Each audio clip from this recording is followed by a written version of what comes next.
Giorgione and I'm a clinical research fellow at St. George's Hospital in London. It's a pleasure to be here at this important conference from the Aga Khan University and to present about the impact of preeclampsia on the long-term maternal cardiovascular health. Why is this topic so important right now? Although cardiovascular disease is the first cause of death in the female population, it is still understudied, under-recognized and under-treated in this population. Since 2011, the American Heart Association has included hypertensive disorders of pregnancy among sex-specific risk factors for cardiovascular disease in women. However, there are no current international guidelines on the precise management of this group of patients who surely deserve enhanced postpartum care. This simple graph is important to understand how pregnancy can act as a cardiometabolic stress test. We can clearly see that the risk of developing vascular metabolic disease later in life for women with a pregnancy complicated by hypertension, the red line in the graph, is higher compared with a healthy population with no complications during pregnancy, the blue line. Therefore, looking at these peaks, it appears that the cardiovascular stress due to pregnancy and the development of obstetric complications such as hypertension could actually reveal those women who will develop cardiovascular disease later in life. Now I'm going to present what is known about the cardiovascular outcomes of women with hypertensive disorders of pregnancy, HDP, in the long term, which means at least 5 to 10 years or more after delivery. These women are indeed at an increased risk of developing coronary artery disease, heart failure, cerebrovascular disease, and renal disorders.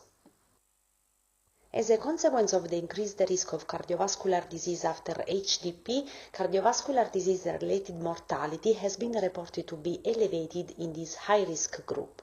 A meta-analysis reported a pooled odds ratio of 1.73 for cardiovascular mortality after preeclampsia, and preterm preeclampsia was associated with a higher risk of cardiovascular mortality compared to term preeclampsia. There is a twofold increased risk of developing coronary artery disease, including stable and unstable angina, myocardial infarction, and sudden cardiac death in the long term after either preeclampsia or other HDP. Actually, this association seems to be already present within 5 years of delivery. The higher risk of developing coronary artery disease in women who had HDP shows a dose-dependent effect, being higher in the presence of more severe disease in pregnancy. The association between coronary artery disease and history of HDP was not fully explained by adjustment for confounding variables, although it was attenuated by the presence of other cardiovascular risk factors, with hypertension as the most important mediator. Regarding the natural history of this cardiovascular disease, it seems that in this group of patients, early coronary atherosclerosis, seen for example as an elevated coronary artery calcium score, can precede the development of ischemic heart disease. Several large registry-based studies have addressed the relationship between HDP and heart failure. It has been estimated that the risk of developing heart failure after HDP is at least 2 times higher than in women with normotensive pregnancies. This risk already exists within 5 years of giving birth, and similar to coronary artery disease, appears to have a positive correlation with preterm preeclampsia, when preeclampsia is associated with fetal growth restriction and recurrent preeclampsia. These graphs are from a study published in JACC, where it was demonstrated that preeclampsia is an independent risk factor for the development of heart failure with reduced and preserved ejection fraction after delivery discharge. It is interesting to know that heart failure with preserved ejection fraction is a condition with a strong female prevalence. Although the reasons for the gender disparities in heart failure with preserved ejection fraction remain unknown, the most important risk factors, including obesity, hypertension and diabetes, which are more common in women than in men, and they are also risk factors for preeclampsia, have been proposed to contribute to the development of heart failure with preserved ejection fraction. There are clear associations between HDP and later cerebrovascular disease, such as stroke, and preeclampsia is a recognized risk factor for stroke by international guidelines. Women with HDP have an almost fourfold higher risk of stroke within the 40 years after pregnancy. The basis of the association between preeclampsia and future stroke is not entirely known, but it has been hypothesized that this association could be explained by cardiovascular risk factors that are normally associated with changes in cerebrovascular structure and function during young adulthood. In women after preeclampsia, white matter lesions during midlife that are normally associated with dementia and stroke have been described, hinting at an increased trajectory towards cerebrovascular disease in this population. Let's now talk about what's happening in terms of the development of cardiovascular risk factors in the short-term period that includes the first months and years after hypertensive disorders of pregnancy.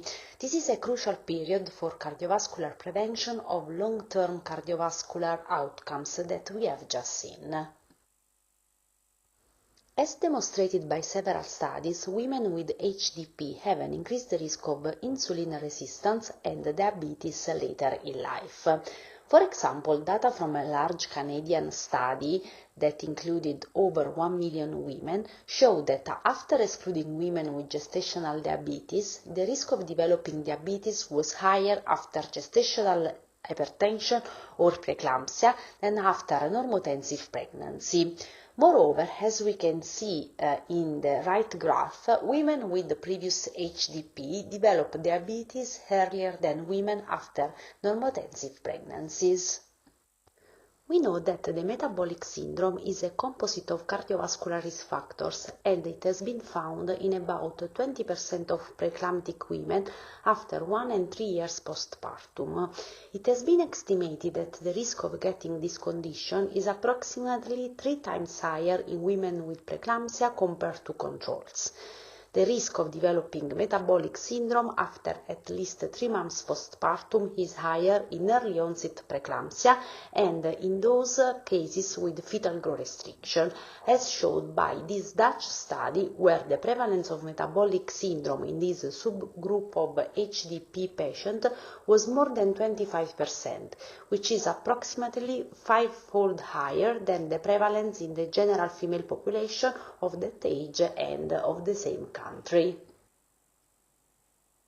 Regarding the asymptomatic atherosclerotic burden after preeclampsia, 10 studies were included in a meta-analysis on the measurement of the carotid intima media thickness after normotensive and hypertensive pregnancy up to 10 years postpartum. Women who had preeclampsia had significantly higher values of carotid intima media thickness compared to uncomplicated pregnancy in the first decade postpartum. The impact of HDP extends well beyond gestation, especially at cardiac level. We know that women with a history of preeclampsia or gestational hypertension demonstrate persistent impaired cardiac structure, in particular cardiac remodeling, also evidence of diastolic dysfunction and myocardial dysfunction measured by global longitudinal strain. All these cardiac changes may then translate to a trend towards long-term cardiovascular disease. For example, the prevalence of asymptomatic heart failure was consistently high, 1 in 4, amongst formerly preeclamptic women at 1 and 4 years postpartum. This prevalence was 3-fold higher than that detected for healthy controls. There are also data showing a reduction in elastic properties of the aorta and increased arterial stiffness in women with a history of preeclampsia compared to women with uncomplicated pregnancies. Compared to women with normotensive pregnancies, women with HDP have a 2 to 8-fold increased risk of future chronic hypertension. Several studies have also examined the severity of HDP in relation to the risk of developing chronic hypertension after pregnancy.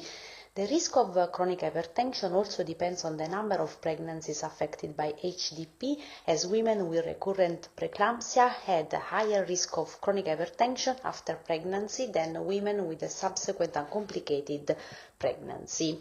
New increasing evidence has shown that the risk of having chronic hypertension is especially high shortly after giving birth, with high rates seen already in the first year following pregnancy. A nationwide cohort study from the French National Health Data System showed that, compared with women who had no hypertension in pregnancy, the fully adjusted odds ratio for chronic hypertension at a mean follow-up of 3 years postpartum were 6 for gestational hypertension and 8 for preeclampsia. Therefore, HDP exposure greatly increased the risk of chronic hypertension in the first years following delivery. Our group conducted a systematic review and meta-analysis of the short-term risk of developing hypertension after HDP. We have demonstrated that women with HDP have a 6-fold higher risk of developing chronic hypertension within 2 years of pregnancy compared to women with normotensive pregnancies. This was also true when women with persisting chronic hypertension were excluded from the analysis. In this slide, I would like to stress the role of hypertension in the cardiovascular risk of women after HDP. Hypertension is the main mediator among all other cardiovascular risk factors of cardiovascular disease in women after hypertension in pregnancy. Therefore, diagnosing and treating essential hypertension after HDP are of paramount importance. At this point, I think it's very important to know a bit more about how we can improve maternal cardiovascular health after preeclampsia and other hypertensive disorders of pregnancy. Before starting this part, I would like to introduce a new concept, which is the 4th trimester of pregnancy. This is the period between delivery and the first few months postpartum, and as you know, it's usually characterized by many challenges for the new mothers. However, besides that, it seems to be a window of opportunity for future maternal cardiovascular health, and now we are going to see why. Which postpartum medication could improve maternal cardiovascular health after HDP? We don't have a definitive answer to this question yet, but there are interesting data from the PICkup trial that was a single-center RCT where 60 patients with preterm preeclampsia were randomized postpartum to 6 months treatment with enalapril versus placebo. Echocardiography was performed at baseline and 6 months postpartum. Authors show that women treated with enalapril had echocardiographic measurements consistent with improved diastolic function and left ventricular remodeling at 6 months compared with placebo. These early improvements have the potential to reduce long-term cardiovascular disease risk, but further and larger studies are necessary to confirm this long-term benefit of ACE inhibitors after HDP. How can we optimize blood pressure management and control in the 4th trimester of pregnancy after HDP?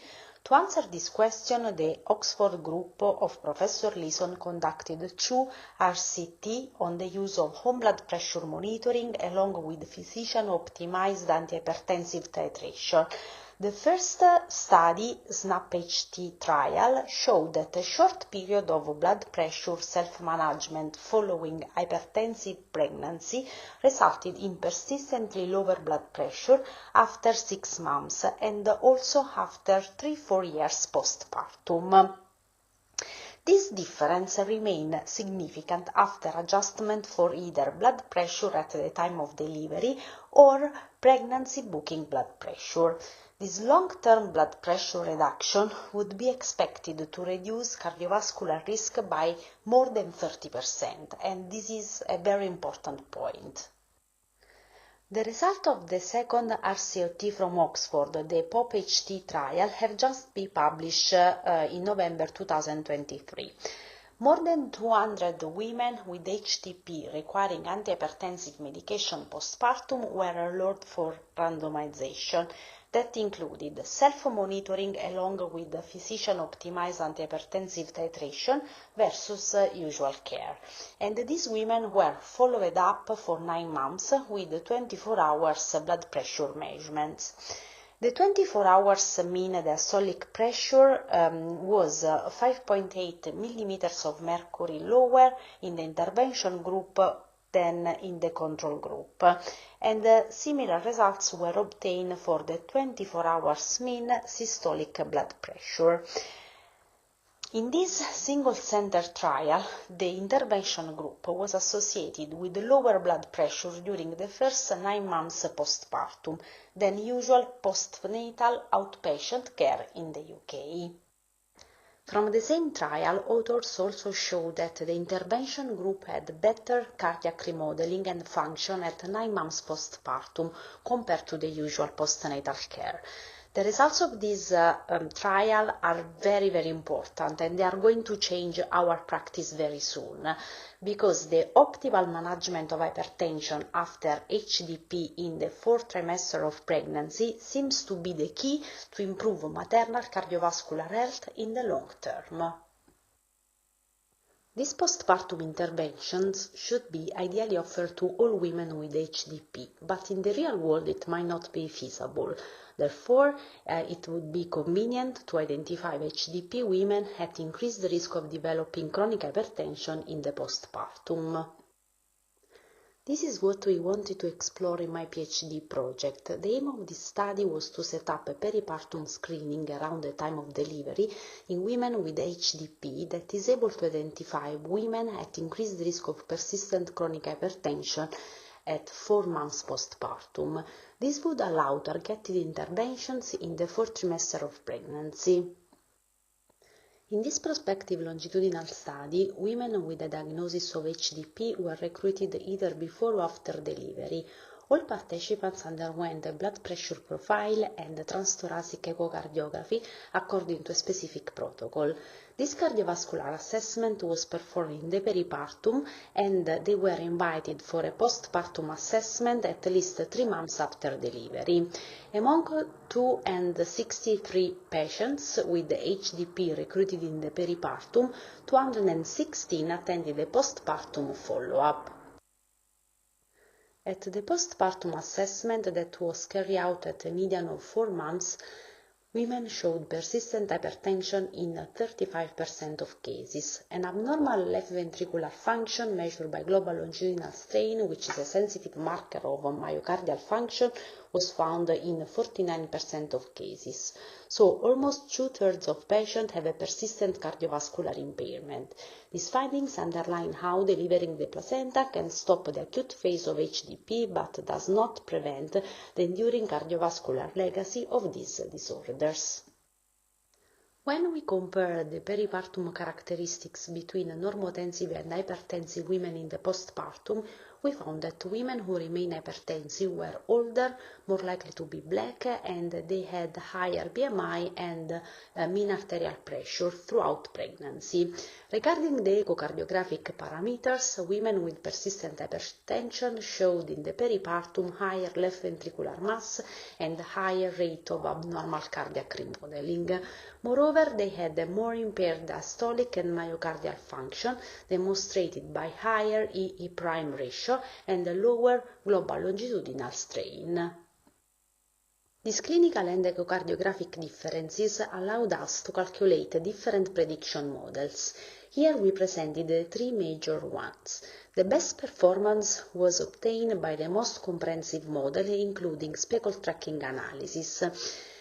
However, since speckled tracking is not always available, the other two models also showed excellent discrimination and they could be used easily in clinical practice. The first one included maternal age, BMI, mean arterial pressure at diagnosis and in the first trimester of pregnancy. The other one included maternal age, mean arterial pressure in the first trimester, abnormal left ventricular geometry and EEE prime ratio more than 7. The next step for these models will be external validation before their application in the clinical practice. In conclusion, the fourth trimester of pregnancy offers a great opportunity to screen for and to prevent cardiovascular disease in pregnancies complicated by HDP. In the meantime, more studies on this topic will come out with new medication and new intervention. We can actually already counsel these women about their short and long-term cardiovascular risk, advocating for healthy lifestyle, and also we should stop stepping down the postpartum care of these women, but we should actually optimize the blood pressure control in the fourth trimester by home blood pressure monitoring if possible. Thank you for the attention.